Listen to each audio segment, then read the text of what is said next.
16 साल की एक लड़की जब मॉडल बनने के लिए दिल्ली जाती है, तब उसकी मुलाकात कुछ ऐसे लोगों के साथ हो जाती है जो उस लड़की से कहते हैं कि हम तुम्हें मॉडल तो बना देंगे, मगर उसके बदले में हम तुम्हारे साथ कुछ करना चाहते हैं। वो लड़की पहले तो ये बात सुनकर चौंक जाती है, मगर उसके सर पर मॉडल बनने का भूत इस तरह से सवार था कि वो अपनी इज्जत आबरू उन लोगों को सौंप देती है।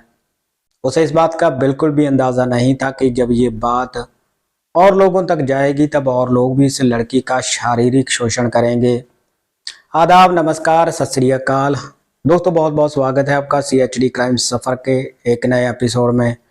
उम्मीद करता हूँ आप सब ठीक ठाक होंगे। दोस्तों, आज की जो कहानी मैं आपको सुनाने जा रहा हूँ वो एक नासमझ बेटी और नासमझ माँ की है।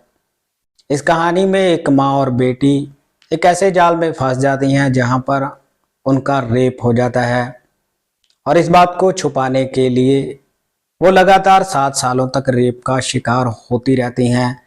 इस कहानी की शुरुआत राजस्थान के जयपुर से होती है।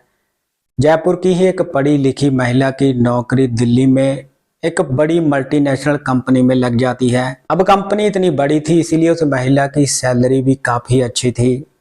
रुपए पैसे की कोई भी कमी नहीं थी। गाड़ी बंगला रुपया पैसा सब कुछ था। इस महिला की एक बेटी भी थी जो बीटेक की तैयारी कर रही थी। वो लड़की जब भी कॉलेज की छुट्टियों में अपनी माँ के पास रहने के लिए जाया करती थी तब कहीं ना कहीं परेशान रहने लगती थी। माँ पहले तो इन बातों को इग्नोर करती है, मगर लड़की जब भी छुट्टियों में अपनी माँ के पास रहने के लिए जाती थी तब चिड़ी चिड़ी सी रहती थी। माँ अपनी बेटी को परेशान होता हुआ देखकर अपनी बेटी से पूछती है कि बेटी, आखिर ऐसी क्या बात है, तुम इतनी परेशान क्यों रहती हो। तब वो लड़की रोने लगती है और अपनी माँ को सारी कहानी सुनाती है। वो लड़की कहती है कि जब वो हाई स्कूल में पढ़ रही थी तब उसका मन मॉडल बनने का कर रहा था। इसी कारण वो अपनी फ़ोटो सोशल मीडिया प्लेटफॉर्म पर शेयर किया करती थी। इसी बीच में उसकी मुलाकात 2 लड़कों के साथ हो जाती है, जिनमें एक का नाम मिंटू और दूसरे का दीपक है। मिंटू और दीपक इस लड़की को कहते हैं कि तुम दिल्ली हमारे पास आ जाओ, हम खुद तुम्हारी फ़ोटो क्लिक करेंगे और मॉडल बनने में तुम्हारी पूरी मदद करेंगे। वो लड़की इन लड़कों के पास चली जाती है। फ़ोटो वगैरह क्लिक करने के बाद वो लड़के इस लड़की को वापस भेज देते हैं और इसे कहते हैं कि जब भी तुम्हारी ज़रूरत होगी हम तुम्हें बता देंगे।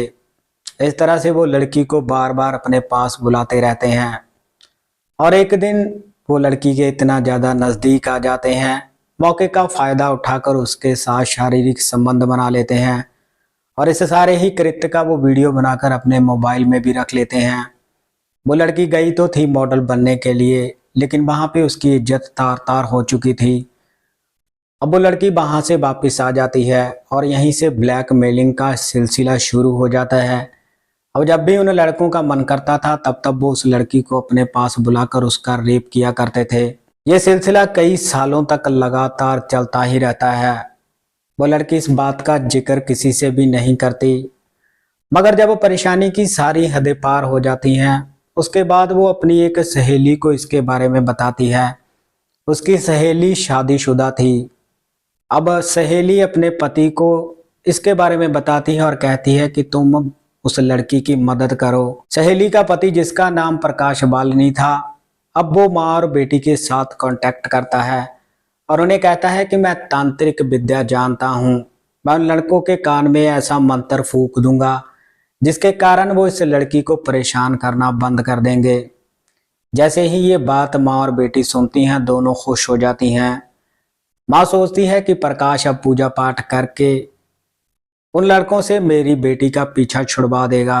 अब प्रकाश पूजा पाठ करने के बाद उन लड़कों के साथ बात करता है और 7 लाख में ये बात पक्की हो जाती है कि वो लड़के आज के बाद इस लड़की को कभी भी परेशान नहीं करेंगे। दरअसल यहीं से एक नया खेल शुरू हो जाता है। प्रकाश 7 लाख में उन लड़कों से लड़की की फोटो और वीडियो अपने मोबाइल में ले लेता है और अब प्रकाश बालनी, जो कि तांत्रिक था, माँ और बेटी को ब्लैकमेल करना शुरू कर देता है। जब भी उसका मन करता था तब तब वो माँ और बेटी के साथ रेप करता था और उनसे पैसे ऐंठता था। लोक लज्जा के डर से माँ और बेटी इस बात का जिक्र किसी से भी नहीं करती। पुलिस के रिकॉर्ड में आया था कि वो तांत्रिक माँ और बेटी से 2.5 करोड़ रुपए और सोने के कुछ गहने भी ले चुका था। तांत्रिक साल 2013 में मां और बेटी को ब्लैकमेल करना शुरू करता है और साल 2018 तक ये सिलसिला लगातार चलता ही रहता है। अब साल 2018 में मां और बेटी हौसला करके पुलिस के पास जाने का फैसला करती हैं। जब मां और बेटी पुलिस के पास जाकर सारी कहानी सुनाती हैं तो पुलिस वाले भी मां और बेटी की कहानी सुनकर सन्न रह जाते हैं। पुलिस वालों के पैरों तले भी जमीन खिसक जाती है। वो सोचते हैं कि कैसे पहले 2 लड़के मां और बेटी के साथ रेप करते रहते हैं और उसके बाद वो तांत्रिक भी कई सालों तक मां और बेटी के साथ रेप करता रहता है। आखिर ये मां बेटी कैसे 10 सालों तक इस चीज को बर्दाश्त करती रही। अब पुलिस वाले मां और बेटी की तहरीर पर दीपक, मिंटू और उस तांत्रिक प्रकाश बालनी को गिरफ्तार करके उनके ऊपर मुकदमा चलाकर उन्हें जेल में भेज देते हैं। इस घटनाक्रम में आपने देखा कि कैसे जब पहली बार उस लड़की का रेप हुआ था, अगर उसने पहली बार ही पुलिस की मदद ली होती तो शायद मां और बेटी 10 सालों तक रेप का शिकार न बनती। इस कहानी के बारे में आप अपनी राय कमेंट सेक्शन में जरूर रखिएगा। इस कहानी को सुनाने का मकसद किसी को परेशान करना या दुखी करना नहीं था, बल्कि आप सबको जागरूक करना है, आप सबको बताना है कि कैसी कैसी घटनाएं हमारे समाज में घट रही हैं। तो मिलते हैं किसी और क्राइम की कहानी में, तब तक आप अपना ख्याल रखिएगा, सतर्क रहिएगा। जय हिंद।